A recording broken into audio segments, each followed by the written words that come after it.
Hola chavales, estamos aquí en un nuevo vídeo, en un nuevo episodio de la serie de analizando las diferentes selecciones favoritas de cara al Mundial 2020 en ruta que tendrá lugar en Imola, Italia. Hoy vamos con Colombia y bueno, antes de empezar con este vídeo me gustaría decir una serie de cosas. Las primeras, que si os gusta este tipo de vídeos y no estáis suscritos, que os suscribáis, que le deis like, que comentéis vuestras opiniones y que lo compartáis con vuestros amigos. Y también decir que antes he subido un mismo episodio,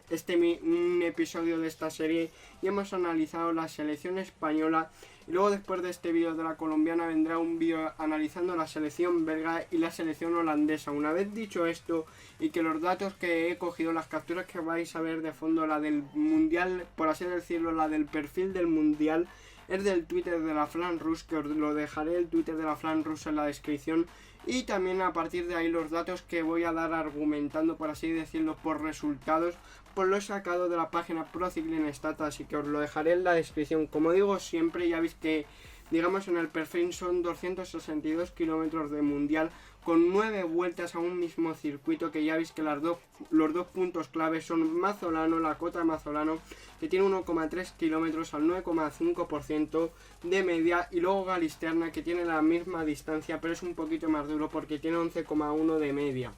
Decir que esto ya os lo sabréis de memoria, pero bueno, normalmente los datos que voy a dar son post pandemia, ya que no me parecería justo dar, por ejemplo, lo que hicieron en París, Niza y todo eso, pero en este vídeo voy a hacer una excepción que ahora veréis. Me gustaría decir los 8 corredores que van con Colombia: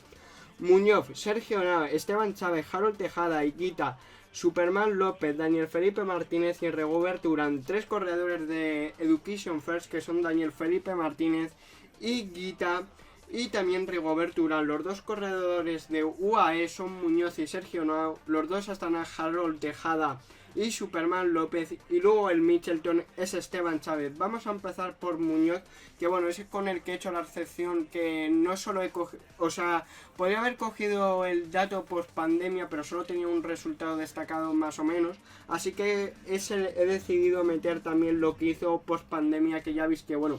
en los nacionales de contrarreloj quedó décimo, en ruta noveno, y ese quinto puesto que veis es en el Tour de Colombia, que es una contrarreloj por equipos que hizo con UAE. Post pandemia, que es lo que solemos hacer, y esta era la única excepción que he hecho con este corredor, va a ser la primera excepción y la única. Ya veis que su mejor posición post pandemia es 31º en el circuito de Getxo.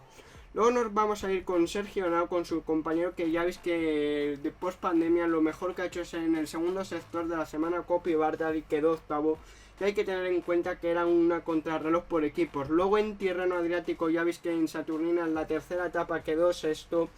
Y luego, por ejemplo, también en la clasificación general de esta misma carrera italiana quedó 22º, así que bueno, viene bien adaptado, viene bien el corredor de UAE. Luego vamos a ir con el colombiano Esteban Chávez, o sea, con el colombiano digo, en un vídeo sobre colombianos. Bueno, al corredor de Mitchelton, perdón por este retraso, pero bueno, ya veis que en la Vuelta a Burgos su peor resultado fue un 31º en la segunda etapa, y el mejor puesto que consiguió fue un cuarto en Picón Blanco. Y ya veis que finalmente la clasificación general de la Vuelta a Burgos quedó cuarto. Ya veis que por ejemplo quedó un décimo en el Tour de Polonia, bastante bien, se la ha visto resurgiendo. Y luego en el Tour de Francia pues ya veis que sus resultados más destacados son tres veces quedó duodécimo, uno en la segunda etapa de Niza, luego en Orcer-Melet y luego en el Mont Aigual. También hay que tener en cuenta que tuvo que ayudar un poco, ya sabéis, a Adam Yates, porque iba con la lucha del maillot amarillo, sobre todo en los primeros días. Lo querían mantener con Esteban Chávez, aunque finalmente se desinfló el corredor colombiano del Mitchelton. Ya veis que finalmente en la clasificación general poco a poco se le va viendo mejor, porque quedó 23º. Luego vamos a ir con Harold Tejada, que ya veis que en la ruta de Occitania consiguió ser segundo en la clasificación de la montaña. En la Mont Ventoux desnivel quedó sexto, que hay que tener en cuenta que su compañero Blasov, el ruso, ganó aquí en esta carrera. Luego su puesto más destacado, por así decirlo, en puestómetro, valga la redundancia, es un 15º puesto en la etapa del Gran Colombier, Y luego también quedó sexto en la clasificación de los jóvenes, evidentemente. Aparte de lo que hizo en la clasificación de los jóvenes y por así decirlo el puestómetro que consiguió en el Gran Colombiera, hay que tener en cuenta que el corredor de Astana, Harold Tejada, tuvo que ayudar a su compatriota Superman López en el desafío que tenía el Astana en intentar mantener ese último cajón del podio. Luego nos vamos a ir a hablar con Sergio Higuita, que bueno, ya veis que su puesto más destacado, su puesto más destacado, por ejemplo, en Dauphiné fue un séptimo lugar en la primera etapa. Luego en el Tour de Francia ya veis que en la segunda etapa consiguió ser quinto. Y ya veis que, bueno, tuvo un problema, porque ya lo estaréis viendo en imagen porque he conseguido recuperar el vídeo, que en la penúltima etapa, bueno, no sé si ahora mismo fue la penúltima etapa, bueno, en la última semana ya veis que hicieron el afilador con Bosch Jungels y es verdad que totalmente es culpa del luxemburgués, pero eso hizo que Sergio Higuita se viera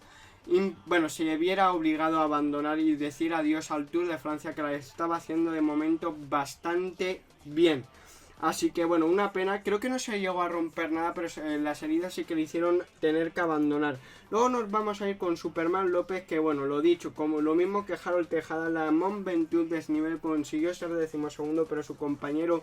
Blasov consiguió ganar, luego quitando la primera etapa de, por así decirlo, quitando la primera etapa del Criterium de Dauphiné, ya veis que su peor posición fue un 22º en Mellev y siendo quinto en la clasificación general de esta gran carrera como es el Criterium de Dauphiné. Luego en la vida real ya veis que, bueno, en el Col de la Losa, en una de las, bueno, la subida reina de este Tour de Francia, ya veis que ganó. Pero ya veis que, bueno, lo que es discutible de lo que pasó con Superman López fue en la etapa siguiente del Col de la Losa, el día de Montagne de Gloriers, que por qué no entró con el dúo español Enric Mas y Mikel Landa para distanciar a Richie Porte, para tenerlo más asegurado respecto al día de la Plan de Belfils, que finalmente de la clasificación general fue el que peor lo hizo y perdió ese podium y se vio abocado a quedar sexto en la clasificación general. Daniel Felipe Martínez, ya veis que, bueno, quitando la primera etapa, quitando la primera etapa de la Criterium de Dauphiné, su peor puesto es un 15º y hay que tener en cuenta que ganó esta gran carrera, ganando evidentemente, si ganó la carrera pues evidentemente gana el maillot blanco. También es verdad que tuvo que abandonar Egan Bernal, también Mikel Landa se fue mal. Luego también, por ejemplo, Primo Roglic tuvo que abandonar, pero ya veis que lo hizo bastante bien en el Criterium de Dauphiné. Luego hay que tener en cuenta que en la segunda etapa de Niza, en la que hablábamos, Higuita ahí quedó séptimo, pues aquí en la segunda etapa, si no recuerdo mal, en Niza se cayó Daniel Felipe Martínez y ya se vio fuera de la clasificación general, pero luego en Pas de Peyrol, en 1-2, porque fue Maximilian Sandman y Leon Marcanda contra él, pudo ganar en un sprint bastante bueno y ganar aquí en Pas de Peyrol. Luego hay que tener en cuenta que quedó cuarto en la clasificación de los jóvenes y lo hizo bastante bien porque también ayudó a Rigoberto Urán en la lucha por intentar llegar a París en el último lugar, en el último cajón del podium. Luego nos vamos a ir con Rigoberto Urán, que después de su gran caída que tuvo en la Vuelta 2019, pues la verdad es que al Tour llegó a ocupar la tercera posición del cajón, lo que decimos. Después de que llegara Julian Martin, pues se puso él con Rigoberto Urán hasta que finalmente en el Col de la Losa empezó a quedarse y ya empezó a quedar